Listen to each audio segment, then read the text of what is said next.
विद्यार्थी जी, कैसे हैं आप सभी लोग? उम्मीद करता हूं बहुत बहुत बहुत अच्छे होंगे। और प्यारे बच्चों, आज हम लोग पढ़ने वाले हैं क्लास 12th हिंदी, जो हमारा गद्य खंड है, क्योंकि काव्य खंड तो पूरी तरह से हमारा समाप्त हो चुका है। तो गद्य खंड में हमारा प्यारे बच्चों चैप्टर नंबर 11 पड़ता है, जिसका नाम है हंसते हुए मेरा अकेलापन। बच्चों, है ना, हंसते हुए मेरा अकेलापन, इसका आज हम लोग संपूर्ण अर्थ देखेंगे।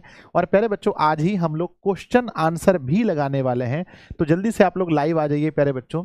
और इस क्लास को सबसे पहले अपने सभी दोस्तों के पास जल्दी से शेयर कर देंगे, और सब लोग सेशन को लाइक कर दीजिए। कल हम लोगों ने लेखक परिचय देखा था, उसमें हमने जाना था कि कैसे लेखक जो मलियत साहब हैं, कैसे बच्चों अकेला रहना पसंद करते हैं, बचपन से ही ये टीबी बीमारी जिसे क्षय रोग कहते हैं उससे ग्रसित रहते हैं। इनका स्वास्थ्य बच्चों कभी ठीक नहीं रहता है, जीवन भर जब तक ये जीवित रहते हैं अपने स्वास्थ्य से परेशान रहते हैं, और उसी बीच ये एक डायरी लिखते हैं। ये जो हंसते हुए मेरा अकेलापन है, ये एक डायरी है। अब बच्चों, आप देखेंगे कि कोई इंसान अपनी डायरी कैसे लिखता है। क्या आप लोगों में से कोई डायरी लिखते हैं? मैं बच्चों पहले बहुत लिखा करता था, अब मुझे भी उतना टाइम वगैरह नहीं मिल पाता है डायरी लिखने का। डायरी लिखना बच्चों एक अच्छी कला है, अच्छी आदत है, इंसान को डायरी लिखना चाहिए। डायरी लिखने से ये फायदा होता है, आपको पता चलता है कि आप अपना समय कहाँ बर्बाद कर रहे हैं, कहाँ अच्छे कामों में लगा रहे हैं। गुड इवनिंग आप सभी को मेरे बच्चे। मैं देख पा रहा हूँ जितेंद्र कुमार जी हैं, बादल कुमार है, रोहित हैं, आशीष हैं, सुजीत हैं, सौरभ कुमार है, रोशन है, बादल है, हेमंत है, गुड़िया है, नंदनी है, काजल है, श्याम है, और ढेर सारे मेरे प्यारे प्यारे बच्चे हैं। पहले आप लोग बताइए कैसे हैं, एक बार कमेंट बॉक्स में आप लोग बताइए आप लोग कैसे हैं। घर परिवार सब बढ़िया है बच्चों? कैसे हैं एक बार कमेंट बॉक्स में लिखिए। गुरुजी बढ़िया है, मस्त हैं, अच्छे हैं। अच्छा होना बहुत ज़रूरी है जीवन में, और सुख और दुख बच्चों जीवन की दो किनारे हैं। कभी हम सुख की तरफ झुक जाते हैं, कभी दुख की तरफ झुक जाते हैं, तो सुख और दुख तो जीवन में आता ही रहेगा, है कि नहीं? चलिए, तो अगर आप लोग सज हैं, अच्छे से बैठ गए हैं, आप लोग अपना ईयरफोन वगैरह लगा लिए हैं, सब लोग तैयार हैं क्लास के लिए, तो एक बार दिल बनाकर भेज दीजिए, जिससे मैं समझ पाऊंगा कि मेरे बच्चे क्लास के लिए तैयार हो चुके हैं। सब लोग एक बार प्यारा सा दिल बनाकर भेज दीजिए। सब लोग तैयार हैं? एक प्यारा सा दिल बनाकर मेरे सभी बच्चे भेजेंगे, जिससे मैं समझ पाऊंगा कि आप लोग क्लास के लिए तैयार हैं। चलिए, सब लोग भेजेंगे जल्दी जल्दी से। सर बारिश हो रही है। हाँ, बारिश तो हो रही है, बड़ा दिक्कत चल रहा है भाई। मुझे मतलब मैंने कल्पना भी नहीं किया था भाई, छठ पूजा के बाद बारिश कैसे हो सकती है। अमूमन ऐसा होता नहीं है, इसलिए मैं कह रहा हूँ। सब लोग दिल बनाकर भेजेंगे। आइए बच्चों, हम लोग क्लास को शुरू करते हैं।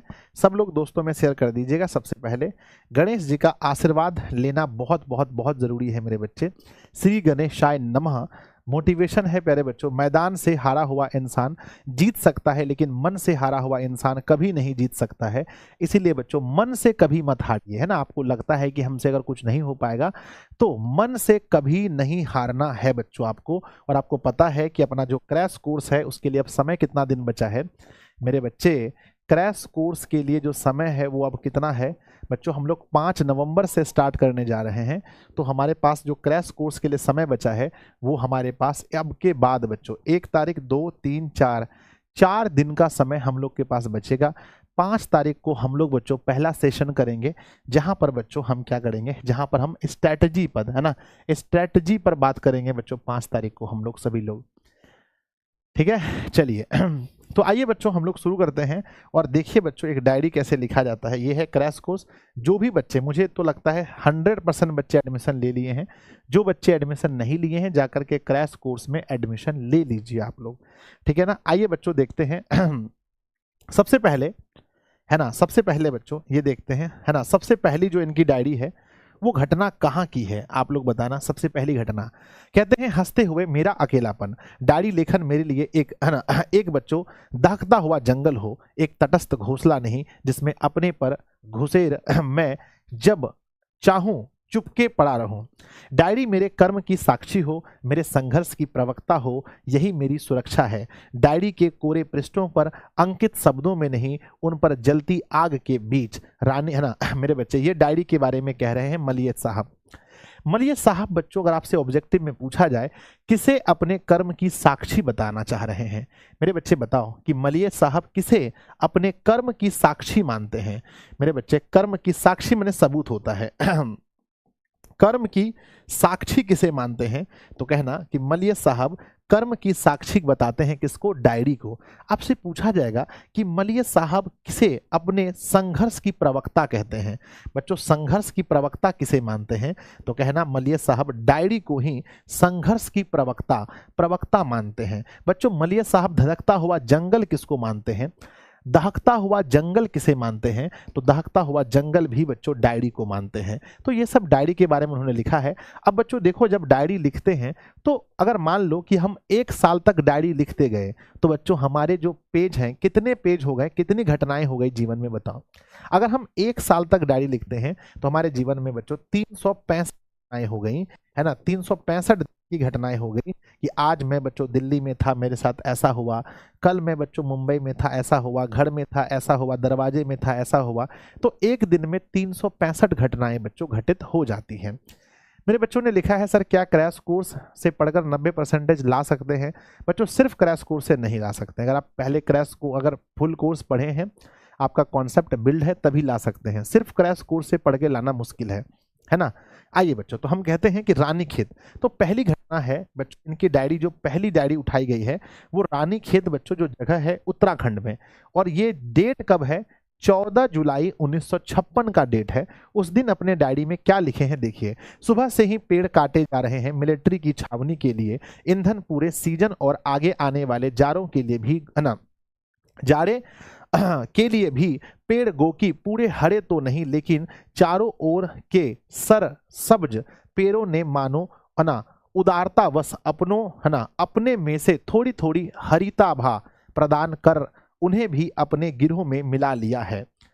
अपने उदात और विशाल और प्राणवान गिरोह में उस गिरोह की आत्मा एक है, क्योंकि उस आत्मा का नाद एक है। यानी बच्चों ये बता रहे हैं ये उत्तराखंड के जंगल में ये होंगे। आप ऐसे अमेजिन करो, आप कल्पना करो कि ये कब की घटना लेखक ने लिखी है। आप सोचेंगे सर ये तो किसी पेड़ पौधे के बारे में बात कर रहे हैं। यानी बच्चों उत्तराखंड में बहुत सारी पहाड़ी है और उस पहाड़ी में कोई जंगल है और उसको देख करके लेखक ऐसा कुछ लिख रहे हैं पेड़ पौधे के बारे में। फिर लेखक कहते हैं कि वे जब बोलते हैं, मतलब पेड़ पौधे जब बोलते हैं तब एक भाषा में गाते हैं तब एक भाषा में, रोते हैं तब भी एक भाषा। कोहरा है खूब घना और खूब सफेद दृष्टि के विस्तार को बीच ही से कच्चे फीते की तरह काट देता है। किंतु ये ध्वनियां जो पेड़ पौधे के, है ना बच्चों, देखना कभी पेड़ पौधे में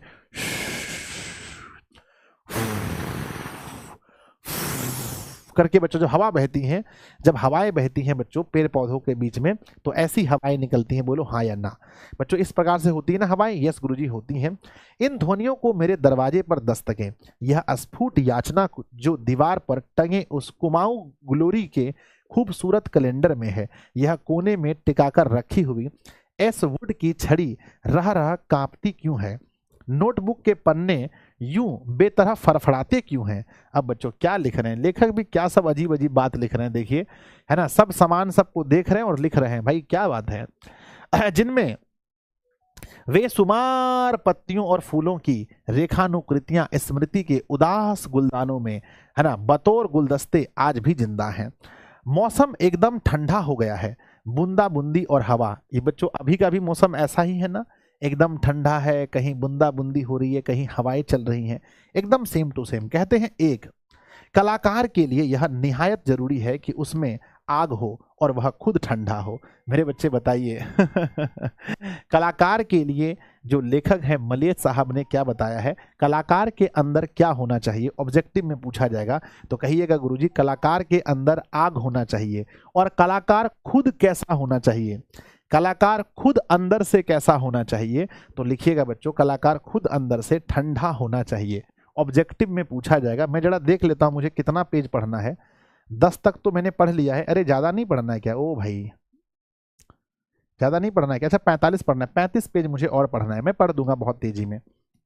कहते हैं अब देखिए ना, पोस्ट ऑफिस के सामने, बिल्कुल सामने बाईं ओर 11 अदद कहते 11 अदद, है ना, देवदार हैं, पूरे 11 गिनकर, जैसे एकादश रुद्र।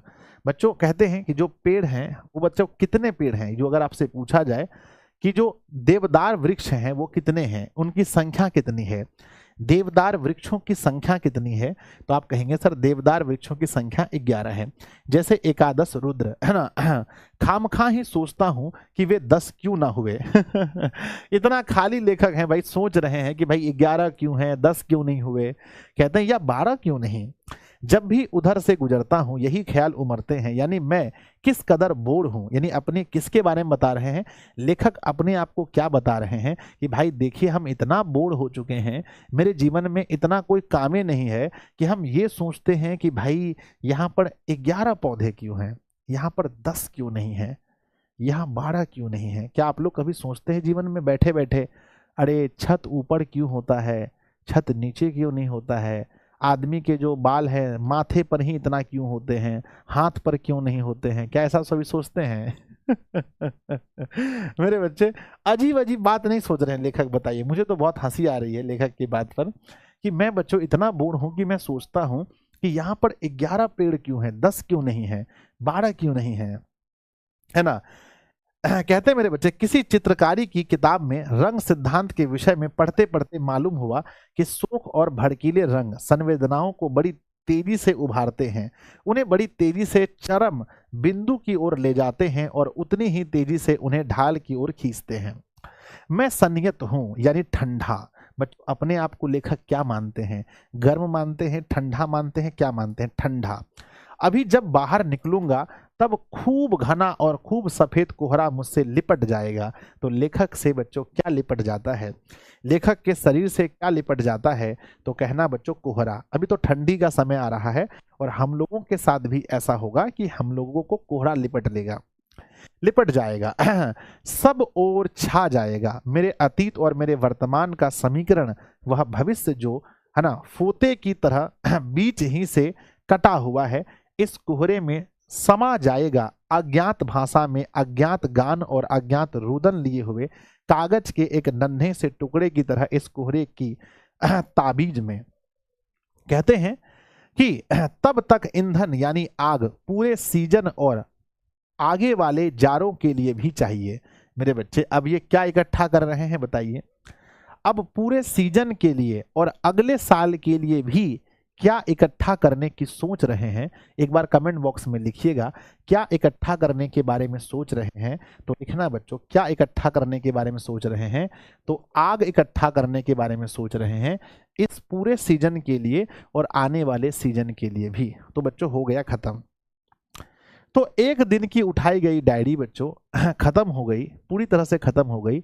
अब हम लोग चलते हैं दूसरी जो इसकी डायरी का जो दूसरा भाग उठाया गया है, दूसरा लेसन उठाया गया है डायरी से। मतलब डायरी ऐसे मान लो कि ये पूरा डायरी है, ये मान लो पूरा डायरी है, ये बच्चों मलिया साहब ने लिखा है। अब आंख मूंद के ऐसे खोलेंगे, जहां से निकल गया यहां से उठा लेंगे इसकी डायरी, फिर खोलेंगे फिर उठा लेंगे डायरी, फिर खोलेंगे फिर उठा लेंगे डायरी, जहां तहां से डायरी को उठाया गया है। तो अगली जो घटना है वो कब की है, 18 जून 1957 की ये घटना है। कहते हैं बच्चों कि एक खेत की मेड़ पर बैठी कौवों की कतार देखकर, अब बताइए इतना फुर्सतिया आदमी है कि खेत में कौवा सब बैठा है, आर पर, आल होता है ना बच्चों, खेतों का जो आल होता है ऐसे करके, उस पर कौवा सब बैठा है, उसको देखकर उम्र की फसल पककर तैयार सपनों का सुहाना रंग अब जर्द पड़ चला है। एक मधुर आशापूर्ण फल जिसने अनुभव को तिताई के छिलके उतार फेंके हैं, विगत के वे मूल्य जिन पर बचपन कभी सान धरता था। क्या लिखे हैं भाई, अजीब लिखे हैं ना, कितने बेईमानी भोथड़े हो उठे हैं। अगर हम लोग डायरी लिखते खतरनाक लिखते, आज गांव गए है ना और अपना बचपन का दोस्त को उठा के पटक दिए है ना, 2-4 थप्पड़ उसको मारे, वो भी हमको 2-4 थप्पड़ मारा। उसके बाद दोनों मिलकर के गए और 5 रुपया का कुरकुरे लेकर के है ना, 5 रुपए का तुड़तुड़े लेकर के दोनों बांट के खा लिए। हम लोग ऐसा डायरी लिखते। अब लेखक ऐसा डायरी लिखे हैं जो आधा समझ में आ रहा है, आधा ऊपरे ऊपर भाग जा रहा है, समझे कि नहीं। हम लोग ऐसा लिखते, फिर अगला दिन लिखते कि आज हम है ना, आज हम अपने पटना वाले ऑफिस में आए, रास्ते में 5 ठो विद्यार्थी मिला, हमारा पैर छू लिया, 5 विद्यार्थी को जा करके हम जो है ना किंडर जॉय खिलाए, और किन्नर जॉय होता है ना, किन्नर जॉय चॉकलेट खिलाए और हम भी खा लिए। उसके बाद फिर पांचों विद्यार्थी को आशीर्वाद देकर घर भेज दिए। ऐसा सब डायरी लिखते, ये सब इतना भारी लिखे, पढ़ने में मुश्किल पड़ रहा है हमको। लिखे बच्चों, कितने बेईमानी भोथरे हो उठे, जैसे कि वह जड़ पेड़ों का आत्मदान स्वीकार कर लेने के बाद विकास की एक सीमा के उधर हवाओं में ये कैसी महक है, धरती में ये कैसी चिलक है कि फसलें कटने भी नहीं पाई, जड़ों को उखाड़ कर किसी चाणक्य ने दही छिड़क ही नहीं, है ना, छिड़का ही नहीं, और ये बांट बखड़ेदार मेरे बच्चे, प्रश्न है वे बालों के गुच्छे नहीं जिन्हें जब चाहा जुनून में सिर पर नोच लिया। तो प्यारे बच्चों, ज्यादा तो समझ में दूसरी घटना आई नहीं। अब बताइए बच्चों, तीसरी घटना कब की है? तीसरी घटना कब की है, कमेंट बॉक्स में लिखिएगा। तीसरी घटना कहाँ की है?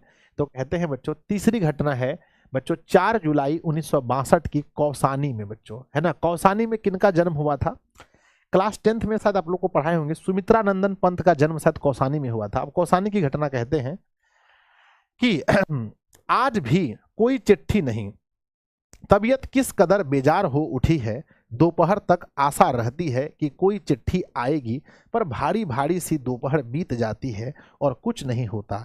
इतनी भी ताब नहीं कि डाक घर में ही जाकर पूछ आऊं, अजब सी बेचैनी मन में होती है। उस वक्त सारा परिवेश एक मिटे हुए अक्षर की तरह लगता है, किसी शब्द के बीच एक अक्षर की तरह जिसके मिट जाने से पूरे शब्द का अस्तित्व संदिग्ध हो उठता है। ऐसी मनस्थिति में कुछ काम वैसे भी नहीं होता, है ना, होने का। यूं भी पहले ही कौन तीर मार रहे थे। अब बताइए बच्चों, अपना बेइज्जती खुद से लेखक कर रहे हैं कि अभी कोई काम नहीं कर रहे हैं, पहले भी हम क्या कर रहे थे? पहले कोई तीर थोड़ी मार रहे थे। हे भगवान, लेखक जी आपका पैर दबा दें, थोड़ा सा दबा देते हैं, थोड़ा सा दबा देते हैं, सब बच्चा की तरफ से हम ही दबा देते हैं। रुकिए। कहते हैं चिंतन और रचना की सब प्रक्रिया कुंठित है। एक आशंका में हर दम झूलता रहने वाला मन, एक आशंका में हर दम झूलता रहने वाला मन, जिसमें हर आहट रहस्यमय लगती है, हर खटका चौंका जाता है ना। अठ खेलियां करती हुई हवा कन्फुसिया सी करती लगती है, जैसे मेरे विरुद्ध कोई साजिश ठाने बैठे हो। बच्चों अब खत्म हो गया। अब फिर बच्चों, फिर चौथी घटना। 3 घटना खत्म आया, मजा नहीं आ रहा है गुरुजी, 3 घटना खत्म हुआ।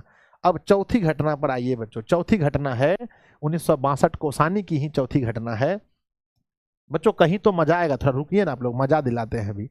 कल यहाँ के सूचना केंद्र में एक अधेड़ से व्यक्ति ने आकर्षित किया। अब बच्चों बताइए, ये कोई बात है? अधेड़ से व्यक्ति ने लेखक को आकर्षित कर लिया। क्या आप लोग को हंसी नहीं आ रहा है? हम लोग सुने थे किसी पुरुष को किसी महिला आकर्षित करती है, किसी महिला को कोई पुरुष आकर्षित करती है। लेकिन हाँ बच्चों, अगर पुरुष में पुरुष कोई ज्ञानवान हो, आकर्षण कई टाइप का होता है। मालूम करेंगे आप लोग को, क्या सोचते हैं आप लोग, समझे? तो यहाँ पर जो आकर्षण है बच्चों, आप देखिएगा तो लेखक को किसने आकर्षित किया? तो कहिएगा अधेड़ से व्यक्ति। अधेड़ मतलब जिसका 50-55 साल उम्र हो, उसको अधेड़ कहते हैं। अधेड़ से व्यक्ति ने आकर्षित किया। हमको लेखक का कुछ इरादा अच्छा नहीं लग रहा है। कहते हैं कि प्रायः वे और मैं एक ही समय शाम को वहीं अखबार देखने पहुंचते थे। कल पुस्तकों के छपने, है ना, छपने वपने की बात किसी को तेज स्वर में बता रहे थे। तो बरबस ध्यान खींचा पर ना परिचय पूछा। अब कहते हैं कि वो अपने पुस्तक के बारे में वो कह रहे होंगे, यार मेरा पुस्तक छपने वाला है, हम बड़का लेखक हो गए, मेरा पुस्तक निकलने वाला है। ये सब सुन के लेखक को कैसा लगा होगा, सोचिए।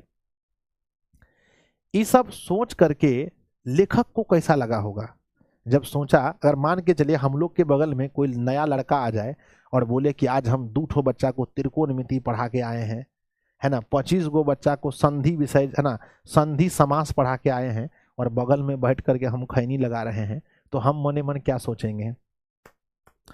हम मने मन सोचेंगे, है ना, कि क्या बोले, मने मन सोचेंगे कि 4 बच्चा पढ़ा के आया है तो अभी कितना रंगबाजी कर रहा है, और हम तो लाखों बच्चा पढ़ा दिए हैं। तो मने मन हम क्या सोचेंगे?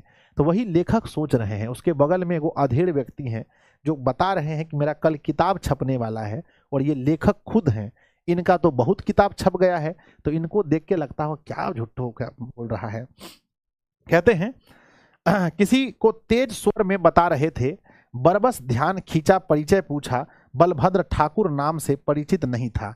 बच्चों अब बताइए, सीधा नहीं बोल सकते हैं उसका नाम बलभद्र ठाकुर, इतना लेखक एकदम पहुंचा पुरुष है, देखिए ऐसे लिख रहे हैं, इनको सीधा बोल देना चाहिए था। मेरे बच्चे बताइएगा कि उस व्यक्ति का क्या नाम था जिनसे लेखक का परिचय हुआ, उस व्यक्ति का नाम बताइए बच्चों, कहिएगा बलभद्र ठाकुर। क्या नाम था? बलभद्र ठाकुर। कहते हैं कि उनकी एक किताब शमशेर जी के यहाँ दिखी थी। मुझे विद्यार्थी जानकर अपने अन्य श्रोताओं को भूल वे धीरे धीरे आत्म आत्म आत्म श्लाघा के मूड में उतर आए। यानी बच्चों इनको वो क्या समझ लिए, वो जो ठाकुर जी थे वो लेखक को क्या समझ लिए बताइए, वो लेखक को क्या समझ लिए? तो कहते हैं वो लेखक को स्टूडेंट समझ लिए, है ना, लेखक को स्टूडेंट समझ लिए। हाँ, हम लोग के साथ भी ऐसा है, होता है। कभी कभी ट्रेन में हम जाते थे, जब नया नया टीचर बने थे, तो क्लास 12th का बच्चा सब जब पढ़ने के लिए जाता था तो वो लोग बैठ करके क्वेश्चन बनाता था। कोई कहता था ऐसे बनेगा, यहाँ इंटीग्रेशन करो, यहाँ डिफरेंशिएशन करो, ये करो वो करो, है ना, ऐसे करो, dy/dx लिखो। तो हम लोग बैठ करके देखते थे, है ना। वो लोग समझता था कि ये लोग भी स्टूडेंटे हैं, लेकिन उसमें मास्टर थे हम, समझे कि नहीं। तो प्यारे बच्चों ऐसा होता है, इसको स्टूडेंट समझ लिए। ये आगे लिखा है कि उनकी पुस्तकों का जनता में कैसा स्वागत हुआ, किस बड़े है ना ओहदेदार व्यक्ति ने पढ़कर क्या कहा, फलाने अंडर सेक्रेटरी उसे मांगकर पढ़ने ले गए तो उनकी पसंद आई कि लौटाया तक नहीं, आदि आदि के प्रसंग उत्साह से सुनाते रहे। सुनकर रस आता रहा, सुनकर रस नहीं होता, आदमी बड़ाई अपना करता है, खूब बड़ाई करता है, हम ई कर दिए ऊ कर दिए, अपना बड़ाई खूब करता है ना। सुनकर रस आता रहा, उनके चेहरे की छटा अच्छी लगी, चश्मे के भीतर उनकी आंखें लेखक के सहज गर्व से उभर ना माफ कीजिएगा लेखक के सहज गर्व से भर उठी थी। ठिगना गठा हुआ शरीर, रंग सावले से कुछ अधिक। ये बताकर क्या कहना चाहते हैं बताइए, लेखक के किसी दूसरे के बारे में हम लोग को बता रहे हैं। आगे लिखते हैं, कहते हैं लुंगी और जैकेट पहने हुए था। देखिए बच्चों अपनी डायरी में ये सब बात लिखना कोई जरूरी नहीं है, है ना। लिखते हैं कि लुंगी और जैकेट पहने हुआ था, 7 बज रहे थे, खाना भी पकाना था क्योंकि भूख लगी थी, है ना, भूख लग आई थी। अतः विदा ली। शाम को घटा उमरी और थोड़ी बारिश, घंटे 1.5 घंटे, है ना, नेगी परिवार के साथ बिताया। घर को बूढ़ी माँ जीवट की कामकाजी महिला है, उनका एक स्केच बिठाकर बनाया। मेरे बच्चे बताइए ये क्या बनाते थे, बैठकर क्या बनाना पसंद करते थे बच्चों, किसका स्केच बनाया था? एग्जाम में पूछा जा सकता है कि लेखक मलियज ने किसे बैठाकर उसका स्केच बनाया था। तो याद रखिएगा किसका स्केच बनाया था। तो बच्चों कहते हैं बूढ़ी माँ जिनका नाम जीवट था, बच्चों जीवट, है ना, बूढ़ी माँ जिनका नाम जीवट था, उनका इन्होंने क्या बनाया था बताओ, कमेंट बॉक्स में लिखो फटाफट से। स्केच बनाया था बच्चों, है ना। लिखते हैं बनाया और उन्हें दिया बच्चों, है ना। उनके मकान का एक रंगीन स्केच बनाया था। जगत सिंह, है ना, जगत सिंह की भाभी ने मांगा तो देना पड़ा। हे भगवान ये कौन जगत सिंह है हो, हमरा कैसे पता चलेगा। मैं रेडियो से गाने सुनता रहा, उधर चाय पानी का प्रबंध होने लगा अपनी स्थिति के अनुकूल, और वह तो मैं देख ही रहा था। मेहमान नवाजी का यह भाव मन को अच्छा लगा। मैं उनका सिर्फ किराएदार न था, एक मेहमान भी था। दुख इस बात का हुआ कि इस परिवार के साथ पहले क्यों नहीं घुला मिला, अब तो शायद परसों तक चल ही देना होगा। यहाँ के स्कूल के 2 अध्यापकों से परिचय। अब मेरे बच्चों बताइए कि अब ये सब दिन रूम मालिक को ये जल्लाद समझे, है ना, रूम मालिक को क्या समझे बच्चों बताइए, रूम मालिक को जल्लाद समझे, और अब ये परसों जाने वाले हैं, अब रूम मालिक से घुले मिले हैं तो उनको चाय पिला रहे हैं। कितना मजेदार बात है। कभी आपके साथ ऐसा होता है ना, कभी आपके साथ ऐसा होता है ना कि स्कूल में कोई दोस्त वगैरह हो बच्चों, है ना, कोई दोस्त वगैरह हो, और मतलब कोई लड़का हो, उनको देख के हम कभी टोकते नहीं हैं कि भाई टोकेंगे तो क्या होगा, है ना। और जब एक बार बच्चों उनसे थोड़ी दोस्ती के लिए हाथ बढ़ाते हैं तो पता चले वो जाकर के आपको जामुन खिला रहा है, रसमलाई खिला रहा है, समोसा खिला रहा है, लगता है भाई कम से कम पहले मिले होते 2-4 और ना दाब देते जी, बताइए, है कि नहीं। तो ऐसा मन में व्यक्ति सोचते हैं, यही लेखक सोच रहे हैं कि काश अगर पहले मिले होते तो और दबा देते बढ़िया से, समझे कि नहीं, खाते पीते एकदम बढ़िया से। लिखते हैं आगे लिखते हैं बच्चों, है ना, टिपिकल पहाड़ी जन, सीधे साधे, तरल, बिल्कुल पानी जैसे, जिसमें अच्छाइयाँ और बुराइयाँ दिख जाए, बुराइयाँ बल्कि कमजोरियाँ कहना अधिक उचित होगा, ऐसी की प्यार करने की तबीयत हो, कुचली हुई आकांक्षाओं के व्यक्ति जो किसी तरह दिन काट रहे हैं, अधिक बलबूते वाले व्यक्ति नहीं रहे थे। अतः किसी बड़े सपने के भंग होने का दर्द, है ना, दर्द है ना, नहीं, बस एक रिशन है, एक स्थिर जीवन की चढ़ाई।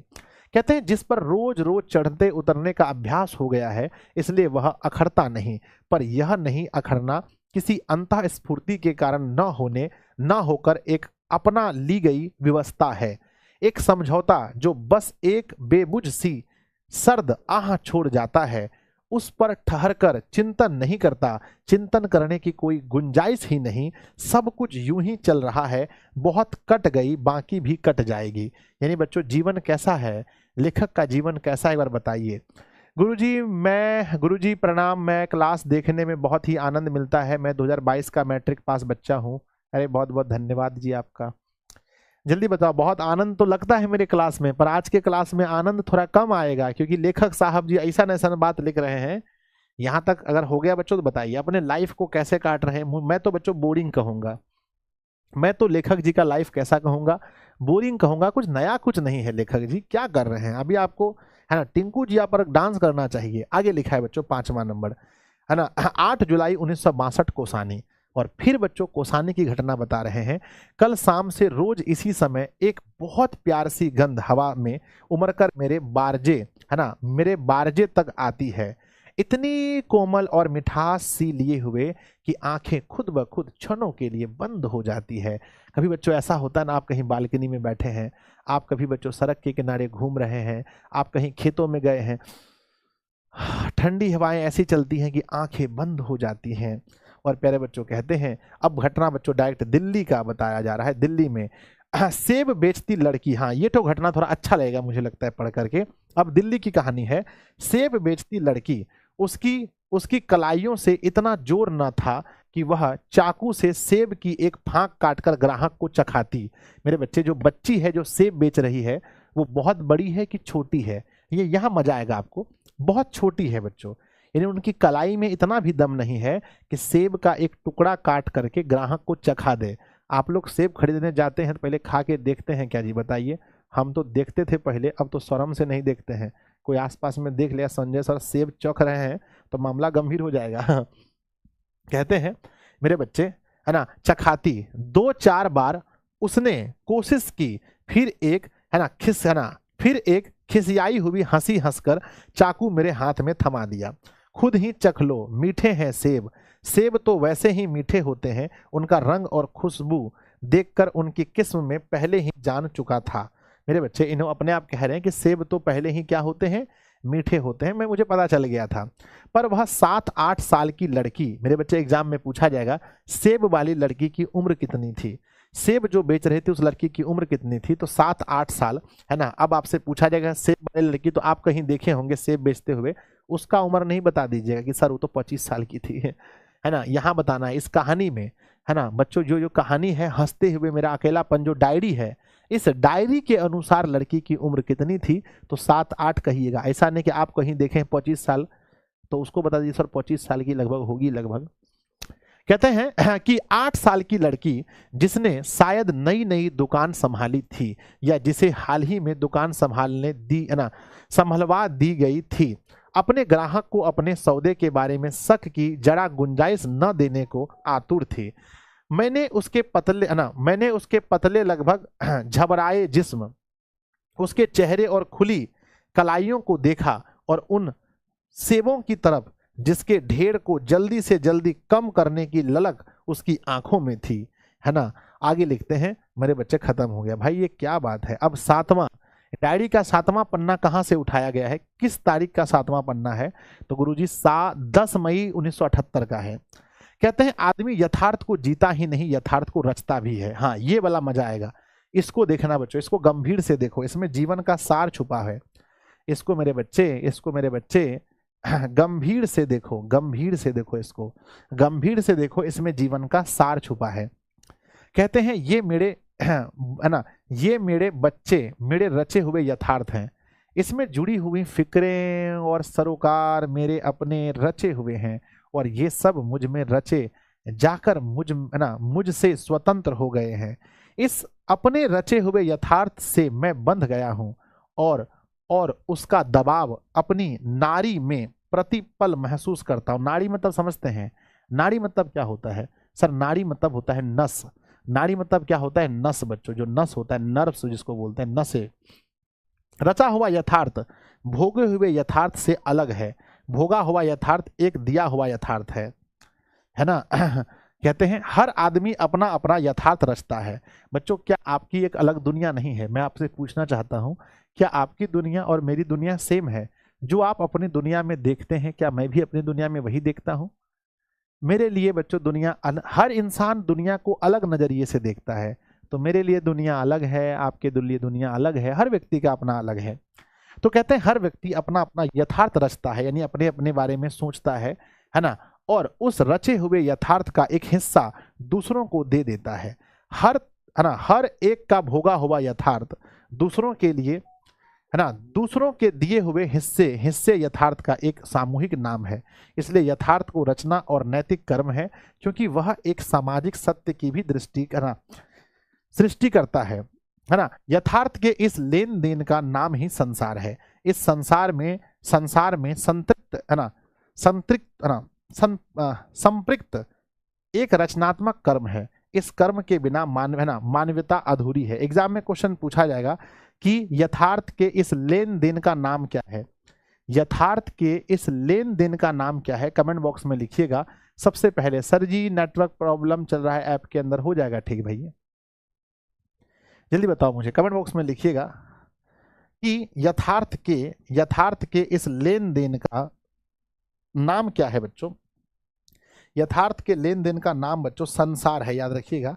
यथार्थ के लेन देन का नाम ही क्या है? संसार है। आगे, हर आदमी उस संसार को रचता है जिसमें वह जीता है और भोगता है। आदमी के होने का शर्त यह रचा जाता है, भोगा जाता संसार ही है। रचे और भोगने का रिश्ता एक द्वंद्वात्मक रिश्ता है। एक के होने से ही दूसरे का होना है। दोनों की जड़ें एक दूसरे में हैं और वहीं से वे अपना पोषण रस खींचते हैं। दोनों एक दूसरे को बनाते हैं, दोनों एक को मिटाते हैं, दोनों एक दूसरे को बनाते मिटाते हैं। बच्चों कहते हैं, अब अगला डायरी लिखा है 11 जून 1978 का। मतलब क्या क्या लिखते थे लेखक? खतरनाक लिखते थे, बताओ मेरे बच्चे। कितने लोग मानते हैं गुरुजी के लेखक खतरनाक लिखते थे, है ना? खतरनाक यानी बच्चों, यानी कि अगर इंसान बढ़िया से नहीं पढ़े, अस्थिर होकर के, गंभीर होकर के नहीं पढ़े, तो पता ही नहीं चलेगा कि लेखक बोल क्या रहे हैं। चलिए बढ़े आगे। सर आप बार बार मुंडी क्यों हिलाते हैं? बच्चों यहाँ वाला मेरा दर्द होता है कभी बार, ये वाला तो मेरा फूटता है, ये वाला आवाज करता है मेरा बोलने से ज्यादा, इसलिए करना पड़ता है, मजबूरी है, शौक में नहीं करते हैं। मेरे भीतर इन दिनों कितने शब्द भरे पड़े हैं। अब लेखक कहते हैं कि मेरे अंदर जो है कितने शब्द भरे पड़े हैं। आप लोगों के अंदर भी होंगे कि भाई हमारा एग्जाम होने वाला है, रिजल्ट अच्छा होगा कि नहीं होगा, बहुत कुछ आपके मन में होगा। तो लेखक कहते हैं कि मेरे अंदर कितने ऐसे शब्द भरे पड़े हैं या अर्थ जो लिखता हूं, अगर उसमें शब्द अधिक हैं तो अर्थ कम है, और अगर अर्थ ज्यादा हैं तो उसमें हिसाब से शब्द कम पड़ रहे हैं। डायरी में शब्दों और अर्थों के बीच तटस्थता कम रहती है, इसी से उसका लिख जाना मुमकिन नहीं, यानी मुश्किल है। लिखना मात्र एक तटस्थता की मांग रखता है। डायरी लिखना भी कभी कभी मेरे कविता के मूड में डायरी लिखी है। मेरे बच्चे कहते हैं कि लेखक ने किस मूड में डायरी लिखी है, एक बार कमेंट बॉक्स में लिखिएगा किस मूड में डायरी लिखी है। तो बच्चों कहता है ना, कविता के मूड में। जो लेखक मलियज हैं उन्होंने डायरी किस मूड में लिखा है? तो कविता के मूड में डायरी लिखी है। तब शब्द और अर्थ के बीच दूरी का एहसास किसी माप के अनुसार निर्धारित नहीं होता। शब्द अर्थ में और अर्थ शब्द में ढलते चले जाते हैं, एक दूसरे को पकड़ते, एक दूसरे को छोड़ते हुए। जिस पल में वे एक दूसरे का हाथ छोड़ देते हैं वह आकाश होता है और उसमें रचा बिजली के फूल की तरह खिल उठता है। जिस पल शब्द और अर्थ एक दूसरे का हाथ पकड़ते हैं वह धरती का क्षण होता है। एग्जाम में क्वेश्चन पूछा जाएगा, आप क्या लिखेंगे? एग्जाम में क्वेश्चन पूछा जाएगा मेरे बच्चे, एग्जाम में क्वेश्चन पूछा जाएगा कि जिस पल, याद रखिएगा कि जिस पल शब्द और अर्थ, जिस पल शब्द और अर्थ एक दूसरे का हाथ पकड़ते हैं वह पल किसका होता है। जिस पल ये शब्द है और ये अर्थ है एक दूसरे का हाथ पकड़ते हैं वह पल किसका होता है बच्चों, बताइए। तो वह पल किसका होता है, वह पल धरती का क्षण होता है और उसमें रचना अपनी जड़ पा लेती है, अपने प्रस्फुटन का आदि स्रोत। बच्चों अब अगला है नौवीं डायरी जो 20 जून 1978 की ली गई है। सुरक्षा डायरी में भी नहीं वहां सिर्फ पलायन है। सुरक्षा अगर कहीं हो सकती है तो बाहर सूरज की रोशनी में। बच्चों लेखक के अनुसार सुरक्षा कहाँ हो सकती है, बताओ सुरक्षा कहाँ हो सकती है। तो कहिएगा सुरक्षा हो सकती है सूरज की रोशनी में। सुरक्षा कहाँ हो सकती है बच्चों, सूरज की रोशनी में। कहते हैं अंधेरे में नहीं, अंधेरे में सिर्फ छिपा जा सकता है एक पल पल की धुक धुकी के साथ। सुरक्षा चुनौती को झेलने में ही है, लड़ने में, पिसने में और है ना, और बच्चों खटने में, बचाने में नहीं, अपने को सेने में नहीं, है ना। अब अगला बच्चों 10वीं डायरी है 9 दिसंबर 1978 का। अब ये चैप्टर बच्चों इस पार्ट में नहीं होना चाहिए। मैं मानता हूं कि इस चैप्टर को इस मतलब हमारे क्लास 12th में नहीं होना चाहिए। क्या आप लोग मानते हैं इस बात को, होना ही नहीं चाहिए। मतलब कुछ अर्थ ज्यादा खास नहीं है तो मेरे ख्याल से नहीं होना चाहिए। कुछ सीखने को मिले तब तो अच्छी बात है बच्चों। जो कुछ लिखता हूं वह सबका सब रचना नहीं होती। ये पृष्ठ तो और भी नहीं, जितना कुछ मैं भोगता हूं उस सब में रचना के बीज नहीं होते। उस भोगे हुए अनुभव का कोई वंश आगे रचना में नहीं चलता। जो आगे चले और मुझे भी साथ आगे ले चले, चाहे एक संभावना में वही रचना है, शेष सिर्फ दस्तावेज है। लेकिन यह दस्तावेज भी जरूरी है। दस्तावेज रचना का कच्चा माल है। बच्चों पूछा जाएगा कि रचना का कच्चा माल क्या है ना, रचना का कच्चा माल क्या है। तो कमेंट बॉक्स में लिखिएगा, है ना, रचना का कच्चा माल क्या है। तो बच्चों कहिएगा रचना का कच्चा माल है दस्तावेज। अब बच्चों देखो पाठ कैसा भी हो हमारा तो कर्तव्य है कि हम लोग को पढ़ना पड़ेगा। अगर नहीं पढ़ेंगे तो परीक्षा में क्वेश्चन अगर आएगा तो कैसे बनाएंगे। तो हमारा धर्म है पढ़ना बच्चों, चाहे कैसा भी हो, कैसा भी हो। कहते हैं सिर्फ इतना ही नहीं, दस्तावेज मेरे जीवन का भोग अनुभव रचना रूपी करेंसी को वास्तविक मूल्य प्रदान करने वाला मूलधन है। वह मिट्टी है जिसके बिना न बीज की सत्ता है, न बीज अपने को चरित्रार्थ करता है। रचना में छिपा हुआ भविष्य मिट्टी के अतीत में सुख उगाता है। जंगल से आती हुई धूप मेरे बदन पर आड़ी तिरछी लकीरें बनाती हुई धूप और मेरे बालों से खेलती हुई तीसरे पहर की हवा शीतल और स्वच्छ, इनकी कोई राजनीति नहीं है। हे भगवान। आगे लिखते हैं बच्चों 11वीं डायरी है 25 जुलाई 80 की। 11वीं डायरी है 25 जुलाई 80 की। और इसमें क्या कहते हैं, इधर पता नहीं कितने सालों से मेरे जीवन का केंद्रीय अनुभव लगता है कि डर है। मेरे बच्चे अपने जीवन का केंद्रीय अनुभव लेखक किसे मानते हैं, अपने जीवन का केंद्रीय अनुभव लेखक किसे मानते हैं, जल्दी से लिख कर भेजिए। देखो जो इंपॉर्टेंट बात है ना वही खोज के निकाल लेना, बस जो मक्खन है बच्चों दूध से बस उसी को निकाल लेना है। डर को मानते हैं। आगे लेखक कहते हैं कि मैं भीतर से बेतरह डरा हुआ व्यक्ति हूं, मैं अंदर से बहुत, हाँ ये सब पढ़ने में अच्छा लगता है जब लेखक बता रहे अपने अनुभव। डरा हुआ व्यक्ति हूं, इस डर के कई रूप हैं। बुरी बुरी बीमारियों का डर, घर का, जब भी कोई आदमी बीमार पड़ता है मुझे डर लगता है कि कहीं इसे कोई भयंकर बीमारी न लग जाए, है ना, लग गई हो, और तब मैं क्या करूंगा, उसे किस अस्पताल में ले जाऊंगा, इलाज, है ना, इलाज की कैसी व्यवस्था करूंगा। ये तो हर किसी के मन में होता है बच्चों। जब मेरी मम्मी बीमार पड़ी थी ऐसा लग रहा था कि मतलब क्या करें, कुछ समझ में नहीं आ रहा था। एक तो आप लोग को पढ़ाना भी जरूरी था, दूसरा बच्चों खुद को संभालना भी जरूरी था, तीसरा बच्चों मम्मी का इलाज कराना सबसे जरूरी था। तो बहुत दिक्कत होता है जब घर में, है ना, जब सर इतना डेट कैसे याद करें, डेट याद नहीं करना है ये मतलब बिल्कुल नहीं।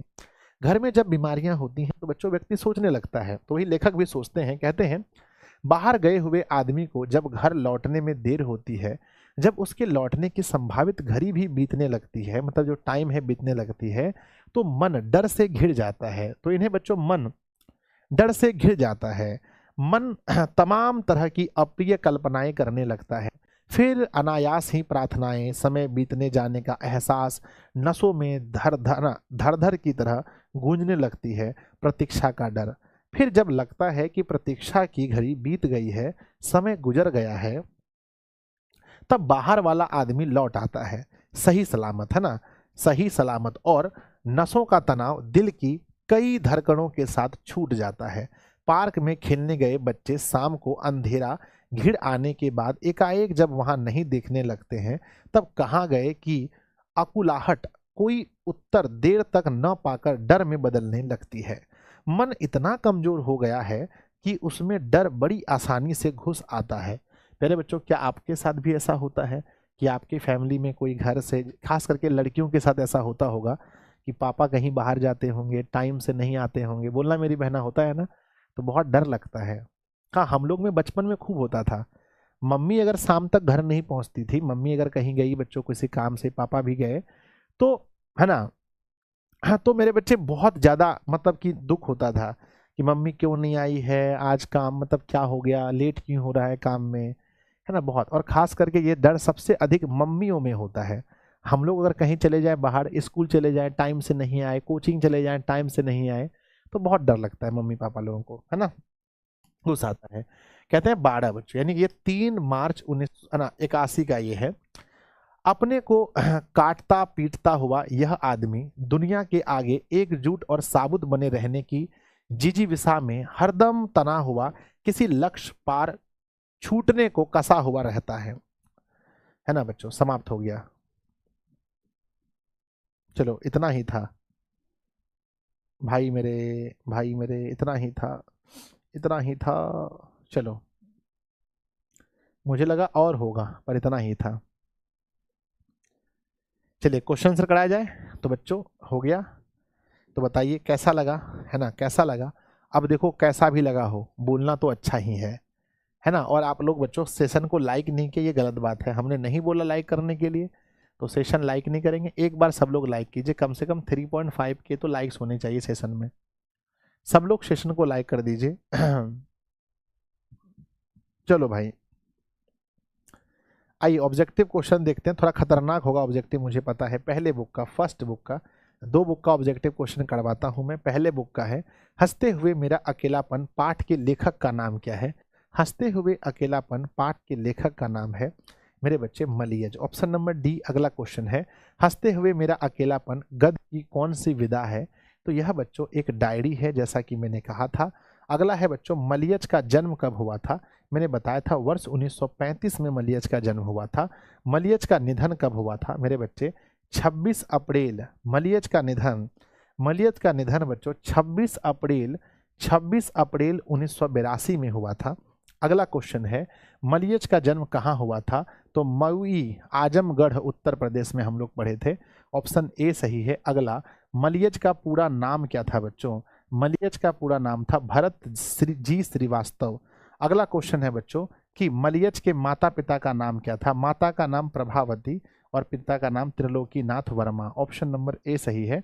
अगला, मलियज ने किस विषय में एमए पास किया था। आपको याद होना चाहिए कि मलियज साहब ने अंग्रेजी विषय में एमए पास किया था। ऑप्शन सी, मलियज ने कहाँ से एमए किया था। तो इलाहाबाद विश्वविद्यालय से। ऑप्शन नंबर डी सही है ना। 9 का देखो तो, हाँ 9 का डी बिल्कुल सही है। 10 नंबर क्वेश्चन है कि मलियज ने कौन सी रचना नहीं है मलियज की। कविता का साक्षात्कार बिल्कुल है, संवाद एक आलाप बिल्कुल है, रामचंद्र शुक्ल बिल्कुल है, कामायनी एक पुनर्विचार, ये बच्चों मलियज की रचना नहीं है। अगला क्वेश्चन आता है कि जख्म पर धूल साहित्य की कौन सी विधा है। जख्म पर धूल बच्चों ये तो कविता होना चाहिए। 11 नंबर का, 11 का बच्चों ए सही है। जख्म पर धूल एक कविता है। 12 नंबर क्वेश्चन है कि बच्चों परिमल क्या है ना। बच्चों परिमल क्या है, परिमल, है ना, एक कुछ कुछ नए क्वेश्चन मिल रहे हैं। परिमल क्या है, परिमल एक एक साहित्यिक संस्था है बच्चों। साहित्यिक संस्था का नाम परिमल है। नेक्स्ट है, मलियज ने डायरी लिखना किस उम्र में शुरू किया था। हे भगवान, पहली डायरी लिखना पड़ेगा, कब लिखा था इन्होंने। इन्होंने अपनी पहली डायरी कब लिखी थी, उस समय एज कितनी थी, ये देखना पड़ेगा। पहली डायरी इन्होंने कब लिखा था वो एज देखना पड़ेगा बच्चों। आई थिंक 16 साल में ही लिखा होगा, 16 साल में, ठीक है ना। चलिए तो बच्चों देखो ना, 35 में जन्म हुआ था, 16 साल जोड़ेंगे तो 1951। हाँ बच्चों सही है। पहली डायरी तो मैंने 51 में ही देखी थी, पहली डायरी बच्चों 51 में ही देखी थी मैंने। अब नेक्स्ट क्वेश्चन है, मलियज कितने वर्षों तक डायरी लिखी, कितने वर्षों तक लिखे? तो लास्ट 82 था ना बच्चों, 82 है ना। 35 में जन्म हुआ और 82 तक गए, तो आप देख सकते हैं बच्चों 82 तक गए ना। कहाँ तक गए थे लास्ट? लास्ट कहाँ तक गए थे? 82 तक शायद है, यह पता नहीं। तो बच्चों 12 7 यहाँ बचा, 7 यहाँ बच्चों, 5 में से 4, 47 साल। नहीं इतना नहीं था। लास्ट डायरी कब लिखा था उन्होंने? देखिए बच्चों लास्ट डायरी कब लिखा है।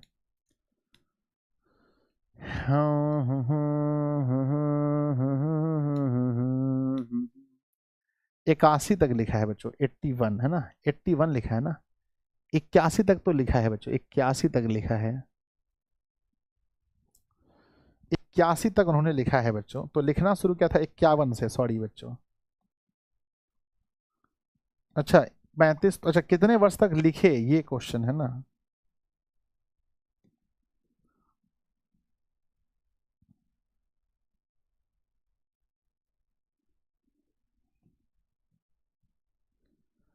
चलिए बच्चों ना, तो पहला लिखा था 1951 में, ठीक है ना। और अंतिम लिखा बच्चों कब तक? अंतिम 51 में, अंतिम लिखा बच्चों 82 है ना, 81 लिखा। तो ऐसे तो 30 साल होता है, 30 साल है ना। तो हो सकता है ये 32 साल होगा सर, 32। तो 32 कैसे होगा देख लेना बच्चों, ऐसे तो 32 आंसर दिया है इसका, ठीक है। हो सकता है और लिखा हो। प्रथम डायरी कब और कहाँ से लिखी गई थी? तो पहली डायरी बच्चों सबसे पहले, अच्छा 56 में लिखी है पहली डायरी। ओ हो, 56 में लिखी है डायरी पहली। देखो बच्चों बुक में क्या 56 दिया है। अगला क्वेश्चन लिखा है, दूसरी डायरी कब लिखी थी? दूसरी डायरी बच्चों है ना, सबका ए नंबर ऑप्शन होगा, 18 जून 57 में। तीसरी डायरी बच्चों, चौथी डायरी है ना, तीसरी ने पूछा, तीसरी डायरी है ना, तीसरी डायरी। ये सब याद नहीं कर पाओगे बच्चों, ठीक है, ऐसे मैंने लिख दिया है। सबका ए नंबर ऑप्शन सही है। पांचवी डायरी बच्चों है ना, ये याद कर पाएगा इंसान। छठी डायरी बहुत मुश्किल है। सातवीं डायरी सबका पहला वाला ऑप्शन सही है। आठवीं डायरी ये नहीं पूछा जाता है, इतना नहीं पूछा जाता, पहला बस पूछता है। नौवीं डायरी, ठीक है ना। 10वीं डायरी सबका ए नंबर ऑप्शन सही है। 11वीं डायरी सबका ए नंबर ऑप्शन। 12वीं डायरी सबका ए नंबर ऑप्शन होगा बच्चों, ठीक है ना। अगला, यथार्थ के लेन देन का नाम क्या है? ये तो मैंने पढ़ाया था, है ना। नहीं नहीं डेट याद नहीं करना, मत करो फालतू है। यथार्थ के लेन देन का नाम ही बच्चों संसार है, ऑप्शन ए। अगला क्वेश्चन है, पहली डायरी में कौन सा, क्या ना, किसका वर्णन है? सेना की छावनी का, व्यापार का, कारखाना का, कॉलेज का? तो सेना की छावनी का वर्णन है पहली डायरी में, जहां बताते हैं बच्चों, कहते हैं पहली डायरी में किस समस्या पर विचार है? वन संरक्षण, जल संरक्षण, मृदा संरक्षण, वायु संरक्षण? तो वहां बच्चों वन संरक्षण के बारे में कहा गया है। अगला क्वेश्चन है, छठी डायरी में किसका वर्णन है? हे भगवान ये नहीं होगा हमसे, है ना। फल बेचने वाली लड़की का, दूध बेचने वाली लड़की का तो बिल्कुल नहीं है। नाचने वाली लड़की का कहीं चर्चा ही नहीं है। चित्र बनाने वाली लड़की का कहीं चर्चा ही नहीं है। तो इसके अनुसार से हम लोग बना सकते हैं कि छठी डायरी में फल बेचने वाली लड़की का चर्चा है बच्चों। अगला क्वेश्चन है कि 11वीं डायरी में किसका वर्णन है? डर, खुशी, उत्साह, युद्ध? बच्चों युद्ध की, खुशी तो इनके जीवन में था ही नहीं, उत्साह तो बिल्कुल भी नहीं था। तो सिर्फ और सिर्फ लेखक के जीवन में डर था बच्चों। यथार्थ के इस लेन देन का नाम संसार है, यह पंक्ति किसकी है? यह पंक्ति किसकी है? यथार्थ के इस लेन देन का नाम संसार है, यह पंक्ति मलियज की है बच्चों, ऑप्शन नंबर बी। अगला क्वेश्चन बच्चों समाप्त हो गया। तो बताइएगा 32 में कितना क्वेश्चन सही हुआ? प्यारे बच्चों 32 में तो लगभग 15 क्वेश्चन तो सिर्फ डायरी में चले गए, 12 क्वेश्चन उसको तो हमने बनाया ही नहीं। उसका तो सर सिर्फ ए ऑप्शन मार दिए, उसका तो सिर्फ ए ऑप्शन मार दिए हम लोगों ने। चलिए बढ़ते हैं आगे बच्चों, दूसरे बुक में हम लोग चलते हैं। और दूसरे बुक में भी हमारे पास लगभग 10 या 12 क्वेश्चन होंगे बच्चों। सेकेंड बुक में पहला क्वेश्चन, मलियज का जन्म कब हुआ था? मलियज का जन्म कब हुआ था? तो बच्चों लिखेंगे वर्ष 1935 में। अगला सवाल पूछा गया है, कौन सी रचना मलियज की है? एक चादर मैली सी, भीनी भीनी बिगी बदरिया, है ना, चदरिया? कविता से साक्षात्कार बच्चों, कविता से साक्षात्कार इनकी रचना है। ये तो मैंने पढ़ा था, मुझे याद है बच्चों। अगला, सुरक्षा कहाँ से हो, है ना, हो सकती है। सुरक्षा बच्चों मैंने बताया था, घर के भीतर नहीं, अंधेरे में नहीं, पलायन में नहीं। सुरक्षा चुनौती को झेलने में हो सकती है, चुनौती को झेलने में सुरक्षा हो सकती है। रचने और भोगने का रिश्ता कैसा होता है बच्चों? द्वंद्वात्मक होता है, सहयोगात्मक, नकारात्मक, निषेधात्मक। बच्चों रचने और भोगने का जो रिश्ता होता है वो द्वंद्वात्मक होता है। ऑप्शन ए सही है। अगला क्वेश्चन देखिएगा मेरे बच्चे, कौन सा कथन सही है? रचा हुआ यथार्थ भोगे हुए यथार्थ से अलग होता है। सुरक्षा अगर कहीं हो सकती है तो बाहर सूरज की रोशनी में नहीं, ये गलत है, सूरज की रोशनी में ही होती है। दस्तावेज रचना का कच्चा माल नहीं हो सकता, गलत है, दस्तावेज रचना का कच्चा माल होता है। आदमी होने का शर्त यह रचा जाता है, भोगा जाता संसार नहीं। मेरे बच्चे बचाओ, कौन सा सही उत्तर है 5 का, बताइए। 5 का सही उत्तर ऑप्शन नंबर ए है। इसमें सही यही है, सही यही है बच्चों कि रचा हुआ यथार्थ भोगे हुए यथार्थ से अलग होता है। ये ऑप्शन नंबर ए सही है। अगला क्वेश्चन है कि हर आदमी उस संसार को रचता है जिसमें वह जीता है और भोगता है। यह कथन किसका है? यह कथन किसका है बच्चों, बताइए, यह कथन किसका है? सर यह कथन है मलियत साहब का, ऑप्शन नंबर सी। अगला क्वेश्चन है, जख्म पर धूल शीर्षक कविता किसकी रचना है? जख्म पर धूल बच्चों, धूल तो मैला आदमी का बैठता है, यानी मलियज। हंसते हुए मेरा अकेलापन कौन सी लेखन विधा है? तो बच्चों हंसते हुए मेरा अकेलापन एक डायरी है, आपको पता होगा। नेक्स्ट है, हंसते हुए मेरा अकेलापन के लेखक का नाम क्या है? तो लेखक का नाम है बच्चों मलियज, ऑप्शन नंबर ए सही है। अगला, डायरी विधा से संबंधित रचना कौन सी है? कौन सी है जो डायरी है बच्चों? ओ सादा नीरा बिल्कुल नहीं है, उसने कहा था बिल्कुल नहीं है, हंसते हुए मेरा अकेलापन। चलो अगला क्वेश्चन देखते हैं कि मलियज की रचना कौन सी नहीं है? रामचंद्र शुक्ल है, सदियों का संताप बच्चों है, न जाने वाला कल, है ना बच्चों, बकलम खुद नहीं होना, बकलम खुद 11 का बच्चों ऑप्शन नंबर ए। कौन सा नहीं है? कौन सा नहीं है? तो रामचंद्र शुक्ल नहीं है बच्चों, ऑप्शन ए। रामचंद्र शुक्ल इनकी रचना नहीं है, ऑप्शन ए। अगला क्वेश्चन है लास्ट, मलियज का पूरा नाम क्या है? तो बच्चों भरत जी श्रीवास्तव, ये तो हम लोग याद करके रखे हैं, भरत जी श्रीवास्तव, है ना। चलिए तो प्यारे बच्चों, टोटल कितना आंसर सही किया एक बार जल्दी बताइए। हम लोग सब्जेक्टिव क्वेश्चन में चलते हैं, 12 में से कितना सही हुआ? जल्दी जल्दी बनाइए बच्चों, सर्दी का टाइम आ गया, ठंडी का टाइम आ गया। चलिए लघु उत्तरीय प्रश्न बच्चों चलते हैं, लघु उत्तरीय प्रश्न। लिखा गया पहला क्वेश्चन, डायरी क्या है? डायरी क्या है? डायरी क्यों लिखनी चाहिए? तो बच्चों डायरी क्या है, अब बताइए डायरी क्या है? तो लिखेंगे, डायरी अपने जीवन के अनुभवों, डायरी अपने जीवन के अनुभवों, घटनाओं और भावनाओं को रोज लिखने का माध्यम है। इसमें व्यक्ति अपने जीवन का सच्चा हाल लिखता है। डायरी लिखने से इंसान ईमानदार, विचारशील और आत्मविश्लेषी बनता है। तो समझ गए, लिख देंगे तो बताइए डायरी क्या है? डायरी क्या है बच्चों, लिख देंगे, है ना। सर 11 नंबर क्वेश्चन गलत है, देख लीजिए इसको, हमको भी डाउट हो रहा था। 11 नंबर क्वेश्चन में डाउट इसलिए हो रहा था क्योंकि बच्चों मुझे पता है कि रामचंद्र, है ना। 11 का आंसर देख लीजिएगा आप लोग बच्चों थोड़ा सा, ठीक है ना। चलिए हम आपसे क्या बोले, हम आपको बोले डायरी क्या है, तो डायरी क्या है बच्चों? तो डायरी एक माध्यम, है ना। डायरी क्या है? डायरी अपने जीवन के अनुभव जो होता है, रोज घटना घटती है, घटनाओं और भावनाओं को रोज लिखने का एक माध्यम है। इसमें व्यक्ति अपने जीवन का सच्चा हाल लिखता है ना। डायरी लिखने से इंसान ईमानदार, विचारशील और आत्म विश्लेषी बनता है। आगे है बच्चों, डायरी लिखना, है ना, डायरी लिखा जाना मुश्किल क्यों है? आप बताइए डायरी लिखना मुश्किल क्यों है, क्यों नहीं लिख पाते हैं आप डायरी? सर बड़ा डायरी लिखने में सच्चाई से सामना करना पड़ता है ना। जैसे आज मान के चलिए हम किसी को गरिया दिए, तो डायरी में लिखना पड़ेगा ना कि आज भोरे भोरे चाय पीने से पहले एक आदमी को गरियाए हैं, लिखना पड़ेगा ना, है ना। बताइए मुश्किल है ना लिखना बच्चों? डायरी लिखना बच्चों मुश्किल इसलिए होता है क्योंकि इसमें व्यक्ति को अपने बारे में सच सच लिखना पड़ता है। अपनी गलतियां स्वीकार करना कठिन होता है, इसलिए लोग झूठ या छिपाव कर लेते हैं। यही कारण है कि डायरी लिखना कठिन है। तो डायरी लिखना बच्चों इसलिए कठिन है क्योंकि वहां आपको सच्चाई बात लिखना पड़ेगा, समझे कि नहीं। अगला है बच्चों, धरती का क्षण से क्या आशय है? कहते हैं धरती का क्षण का मतलब होता है इस धरती पर घटने वाली सच्ची घटनाएं और अनुभव। लेखक इन सच्चे घटने और अनुभवों को अपनी रचना में लिखकर उसे और सुंदर बनाते हैं। तो घन अगर बोला जाए धरती का क्षण क्या है, तो धरती का क्षण लेखक के लिए घटना जो घटित होता है और उनका अनुभव ही धरती का क्षण है। किस तारीख की डायरी आपको सबसे प्रभावशाली लगी और क्यों लगी बच्चों? सबसे प्रभावशाली डायरी कौन सी थी?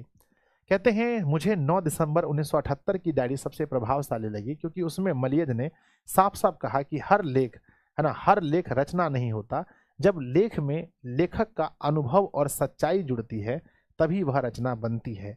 यह बहुत सच्ची और प्रेरणादायक बात है। ठीक है ना। अब आपको और किसी को बच्चों कोई और पार्ट अच्छा लगा होगा, किसी को कोई और पार्ट अच्छा लगा होगा, सर हिंदी में 100/100 कैसे लाए हैं, इस पर वीडियो बना देंगे बाबू, पढ़ाने दीजिए अभी। किसी को सेब वाला घटना अच्छा लगा होगा, किसी को, हमको तो डर वाला लगना था बच्चों, डर वाला लिखना था, ये कैसे लिख दिए हम बताइए। डायरी के इन अंशों में मलियज की गहरी संवेदना घुली हुई है, इसे प्रमाणित करें। तो लिखा है बच्चों कि मलियज बहुत भावुक और संवेदनशील लेखक हैं। उनकी डायरी में प्रकृति और जीवन के छोटे छोटे दृश्यों में गहरी भावनाएं दिखाई देती हैं, जैसे देवदार के पेड़, कौवा की कतार, सेब बेचती लड़की, इन सभी में उनकी कोमल संवेदना झलकती है। तो बच्चों उनके बारे में जो डायरी के अंश में मलियज की गहरी संवेदना को बताना है, कहाँ कहाँ दिखा आपको, तो एक जगह जहाँ पर उन्होंने पेड़ के बारे में चर्चा किया, कौवा के बारे में चर्चा किया और सेब बेचने वाली लड़की के बारे में चर्चा किया। रचे हुए यथार्थ और भोगे हुए यथार्थ में क्या संबंध है? कहते हैं रचा हुआ यथार्थ वह है जो अपने अनुभव और कर्म से बनते हैं, भोगा हुआ यथार्थ वह है जिसे हम या दूसरे लोग अनुभव करते हैं। दोनों का गहरा संबंध है, जो रचता है वही बाद में भोगा जाता है। बिना रचना के भोग नहीं हो सकता, इसलिए दोनों एक दूसरे के निर्भर है। आप बच्चों अभी नहीं पढ़ रहे हैं तो आप क्या रच रहे हैं, है ना। आप नहीं पढ़ रहे हैं तो अब आप किसकी रचना कर रहे हैं? तो अपने खराब भविष्य की, अपने खराब भविष्य की रचना कर रहे हैं। और जिस दिन आपको ये भविष्य भोगना पड़ेगा उस दिन आपके आंख से आंसू आ जाएंगे। तो बच्चों इसलिए कहते हैं कि रचा हुआ जो भविष्य होता है वही आपको भोगना पड़ता है। आप है ना, कहते हैं बोए पेड़ बबूल का तो आम कहाँ से होए। मेरे बच्चे कहते हैं कि लेखक के अनुसार सुरक्षा कहाँ है, वह डायरी को किस रूप में देखना चाहते हैं। कहते हैं कि लेखक के अनुसार सुरक्षा पलायन में नहीं संघर्ष में है। जो व्यक्ति डरकर छिपता है वह सुरक्षित नहीं होता। असली सुरक्षा समाज के बीच रहकर चुनौतियों का सामना करने में है। लेखक डायरी को पलायन का साधन मानते हैं क्योंकि उसमें व्यक्ति अपनी गलतियों से बचने की कोशिश करता है बच्चों, है ना। तो ना सुरक्षा बच्चों पलायन मतलब भागने में नहीं है, कहीं पर अगर कुछ है तो डट के रहने में ही सुरक्षा है। आगे बच्चों अर्थ स्पष्ट कीजिए। अर्थ स्पष्ट कीजिए। एक कलाकार के लिए यह निहायत जरूरी है कि उसमें आग हो और वह खुद ठंडा हो। इसका अर्थ क्या है बच्चों, इसके अर्थ को समझाइए। कहते हैं इन पंक्तियों का मतलब है कि कलाकार के अंदर जोश और भावना की आग होनी चाहिए ताकि वह सच्ची रचना कर सके, लेकिन बाहर से वह शांत और संयमित रहे, यानी भीतर भावना हो पर बाहर स्थिरता, तभी सच्ची कला जन्म लेती है। अब बच्चों मान लीजिए अब हम टीचर ही हैं, हमारे अंदर बच्चों क्या है, आग है पढ़ाने की, पर बाहर से हमें शांत होना चाहिए। अगर वो आग बाहर निकल गया, अब बच्चों किसी को उल्टा पुल्टा बोल रहे हैं तो कोई मानेगा कि हम टीचर हैं? बताइए, नहीं मानेगा। इसलिए बच्चों अर्थ स्पष्ट करना है इसका। आगे बढ़ते हैं। नेक्स्ट क्वेश्चन लिखा गया है कि डायरी के इन अंशों में लेखक के किस मूड का अनुभव आपको होता है, उसका परिचय अपने शब्दों में दीजिए। हमको तो बच्चों लगता है लेखक का मूड एकदम बोरिंग है, एकदम उबाऊ है, एकदम लेखक का मूड अकेलेपन और उदासी भरा है। वे उब बेचैनी और निराशा महसूस कर रहे हैं। उन्हें जीवन की समस्याओं की वजह से डर भी लगता है, जिससे वह अपने मन की स्थिरता को मन की स्थिति को ठीक से समझ नहीं पा रहे हैं। तो बच्चों लेखक के बारे में लिखने के लिए दिया जाएगा तो लिख देंगे। तो बच्चों जल्दी से यस लिख करके भेजिए कि गुरुजी आराम से लिख देंगे, टेंशन मत लीजिए। अगर पूछा जाए कि डायरी के इन अंश से लेखक के किस मूड का अनुभव आपको हुआ, तो हमको एकदम उबाऊ मूड का हुआ। चलिए दीर्घ उत्तरीय प्रश्न देखते हैं, लघु तो हो गया। दीर्घ में पहला सवाल है, हंसते हुए मेरा अकेलापन शीर्षक डायरी के प्रथम 3 खंडों का संक्षेपण वर्णन कीजिए। डायरी का सारांश लिखिए बच्चों, है ना। डायरी का सारांश लिखना है तो कैसे लिखेंगे बच्चों, बताएंगे कि हंसते हुए मेरा अकेलापन मलियज द्वारा रचित डायरी है जिसमें उनके जीवन के अनुभवों और विचारों का सच्चा और गहरा चित्र मिलता है। पहली डायरी में उन्होंने रंगों के सिद्धांत के माध्यम से बताया कि गहरे रंग रचना और अस्थायी बनाते हैं। दूसरी डायरी में उन्होंने समाज और धरती के बदलते रूप पर चिंता जताई है। तीसरी डायरी में पत्र न मिलने पर हुए बेचैनी को लिखते हैं। आगे की डायरी में उन्होंने कोसानी की प्रकृति, आम लोगों और है ना, और एक सेब बेचने वाली भोली लड़की की सुंदर चित्रण किया है। कवि कहते हैं, है ना, कवि बच्चों या लेखक कहते हैं कि मनुष्य यथार्थ को रचता भी है और उसे भोगता भी है। उन्होंने कहा सुरक्षा के लिए संघर्ष जरूरी है। इस डायरी में मलियत जीवन के संघर्ष, संवेदना और सच्चाई को सरल और बहुत ईमानदारी से प्रस्तुत किए हैं बच्चों। अगला हमारा देखते हैं चित्रकारी। क्या लिखा है कि चित्रकारी की किताब में लेखक ने कौन सा रंग सिद्धांत पढ़ा था। तो कहते हैं लेखक ने चित्रकला की किताब में पढ़ा था कि चमकीले और तेज रंग जल्दी ध्यान खींचते हैं, लेकिन उनकी चमक जल्दी फीकी पड़ जाती है, जबकि गहरे और सादे रंग रचना को अस्थायी बनाते हैं। इससे पता चलता है कि व्यक्ति का अंदरूनी गुण ही उसकी सच्ची और टिकाऊ पूंजी है।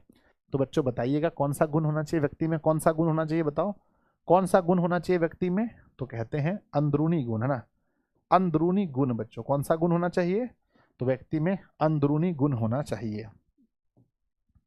चलिए आगे बढ़ते हैं। नेक्स्ट बच्चों क्वेश्चन है हमारा, 11 जून 1978 की डायरी से शब्द और अर्थ के संबंध में क्या प्रकाश पड़ता है, अपने शब्दों में लिखिए। कहते हैं शब्द और अर्थ एक दूसरे से जुड़े होते हैं, जहां शब्द होता है वहां उसका अर्थ भी होता है।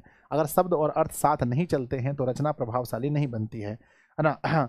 असली रचना वही है जहां शब्द अपने पूरे अर्थ के साथ उतरता है।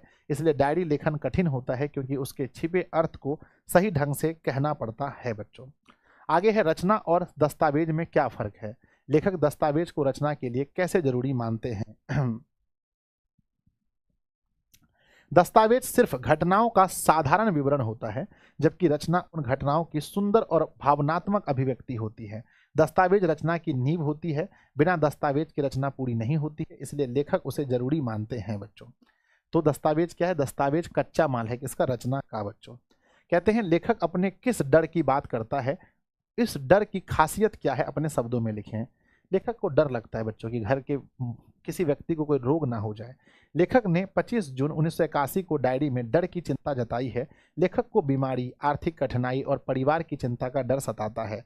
जब कोई बीमार होता है या घर का सदस्य देर से लौटता है तो वे घबरा जाते हैं। ये डर उसकी असुरक्षा और कमजोर आर्थिक स्थिति को दिखाता है बच्चों। तो लेखक को डर क्यों है, लेखक को हमेशा लगता है कि भाई कोई बीमार ना पड़ जाए, है ना, और आर्थिक स्थिति भी उनकी ठीक नहीं थी। क्वेश्चन है बच्चों की डायरी के इन अंश में मलियज की गहरी संवेदना घुली हुई है, इसे प्रमाणित कीजिए। ये तो मैंने पहले ही पढ़ा दिया 2 नंबरिया में। मलियज बहुत भावुक और संवेदनशील लेखक हैं। उनकी डायरी में प्रकृति और जीवन के छोटे छोटे दृश्यों में गहरी भावनाएं छिपी हुई है, जैसे देवदार के पेड़, कौवा की कतार, सेब बेचती हुई लड़की। इन सभी में उनकी कोमल भेदना भावनाएं झलकती है बच्चों। ये तो हो गया है। अब प्यारे बच्चों सबसे इंपॉर्टेंट होता है सप्रसंग व्याख्या। क्या होता है, सप्रसंग व्याख्या। व्याख्या के लिए, है ना, आपको ये पता होना चाहिए, है ना, आपको पता होना चाहिए कि लाइन कहाँ से उठाया गया है। बच्चों सबसे इंपॉर्टेंट क्वेश्चन है, आदमी यथार्थ को जीता ही नहीं, यथार्थ को रचता भी है। ये कहाँ से उठाया गया लाइन है, बताइए। लिखेंगे प्रस्तुत पंक्ति मलियज द्वारा रचित डायरी हंसते हुए मेरा अकेलापन से ली गई है। लेखक का कहना है कि आदमी सिर्फ यथार्थ को नहीं जीता है बल्कि उसे बनाता भी है। हम जो अनुभव करते हैं वही यथार्थ है और हम अपने कर्म और प्रयास से उसे रचते भी हैं। यही जीवन की गति है बच्चों, है ना। यानी हम क्या करते हैं, हम बच्चों जो अनुभव करते हैं यही यथार्थ है। अनुभव का ही नाम यहाँ पर यथार्थ रखा गया है और हम अपने कर्म और प्रयास से उसे रचते भी हैं। यानी अच्छे अनुभव को हम लोग क्रिएट भी कर सकते हैं। अगला है इस संसार से, है ना, इस संसार से संपृक्ति एक रचनात्मक कर्म है। इस कर्म के बिना मानवीय अधूरी है। कहते हैं बच्चों प्रस्तुत पंक्ति मलियज द्वारा रचित डायरी हंसते हुए मेरा अकेलापन से ली गई है। लेखक का कहना है कि इस संसार में, है ना, इस संसार में जुड़ाव जरूरी है। हम केवल अकेले नहीं रह सकते, दुनिया से जुड़े रहकर ही हम अपने कर्मों का अनुभव कर सकते हैं और उसे बदल भी सकते हैं। यही मानवीय जीवन का सही उद्देश्य है। तो बच्चों क्या हमें समाज से दूर हो जाना चाहिए, क्या हमें सबसे दूर होकर के बच्चों अकेले जीवन जीना चाहिए, बताओ। नहीं सर, हमें तो सबके साथ मिलजुल के रहना चाहिए। तो प्यारे बच्चों हो गया समाप्त। बोलो बांके बिहारी लाल की जय। बड़ा खतरनाक चैप्टर था भैया, बड़ा खतरनाक था, है ना। तो बच्चों कॉन्ग्रेचुलेशन आप सभी को। चैप्टर नंबर हमारा 11 कंप्लीट हो गया, है ना। कल मजा आएगा बच्चों। कल जो है ना, कल देखो कल का क्या है, चैप्टर बड़ा है। कल का चैप्टर बड़ा है लेकिन कल के चैप्टर में आपको रोना आ जाएगा बच्चों। कल का ऐसा चैप्टर है जहां आपको रोना आ जाएगा। तो कल बहुत मजा आएगा। बताओ बच्चों, अप्रोक्स 1.25 घंटे का क्लास है, क्या वन शॉट किया जाए? बच्चों कल जो तिरिच चैप्टर है मेरे बच्चे, तिरिच जो चैप्टर है ना, तिरिच है ना, 6 होगा ना, तिरिच जो चैप्टर है मेरे बच्चे, ये चैप्टर लगभग 1.25 घंटे का है। अगर वन शॉट करवाएं तो लगभग 1.25 घंटे का हमारा ये होने वाला है मेरे बच्चे। बताओ वन शॉट करवा दें? बताओ, लेकिन मज़ा आएगा इसमें, आपको इतना मज़ा आएगा, इतना मज़ा आएगा, ठीक है, बहुत मज़ा आएगा आपको।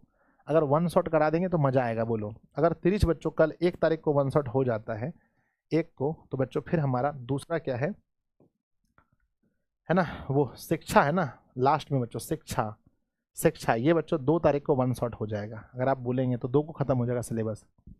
Yes sir, yes sir, yes sir. लेकिन 30 में मज़ा बहुत आएगा। 30 चैप्टर पढ़ने में आपको सब कुछ समझ में आएगा, बहुत मज़ा आएगा आपको।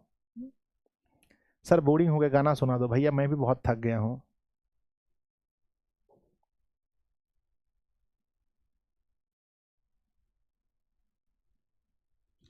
सर मनीष सर क्लास नहीं दे रहे हैं। मनीष सर का तबीयत खराब है बच्चों, एकदम बीमार चल रहे हैं वो भी, ठीक है। कल से उम्मीद है लेंगे क्लास, बड़ा बीमार चल रहे हैं। आज भी मैंने 2-3 बार पूछा क्लास के बारे में। चलो बच्चों, है ना, अच्छा चलता हूँ, दुआओं में याद रखना, मेरे जिक्र का जुबां पे स्वाद रखना, दिल के संदूकों में मेरे अच्छे काम रखना, चिट्ठी तारों में भी मेरा तू सलाम रखना, अंधेरा तेरा मैंने ले लिया, मेरे उजिला सितारा तेरे नाम किया, चन्ना मेरे आ चन्ना मेरे आ चन्ना मेरे आ ओ पिया चन्ना मेरे। तो मेरे बच्चे कल हम लोग मिलेंगे, और कल मैथ्स में नया चैप्टर शुरू करेंगे, प्रायिकता, है ना, प्रायिकता चैप्टर शुरू होगा। भैया मेरे आज क्लास नहीं हो पाया, कल नया चैप्टर शुरू करेंगे हम लोग, ठीक है। बाय, लव यू बच्चों।